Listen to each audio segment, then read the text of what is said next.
आपण पूर्वी पारंपरिक पद्धतीने ड्रिप वापरत होतो. त्याच्यामध्ये आपल्याला चोकअपची समस्या खूप प्रमाणात आढळून आली.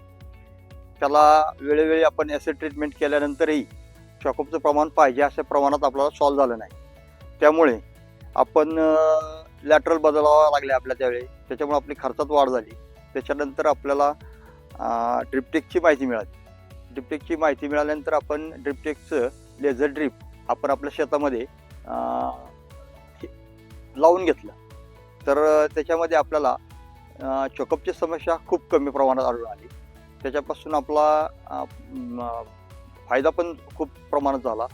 उत्पन्नामध्ये भरघोस वाढ झाली. त्याच्यामध्ये पाण्याचा डिस्चार्ज खूप प्रमाणात आपल्याला आढळून आला चांगल्या पद्धतीने.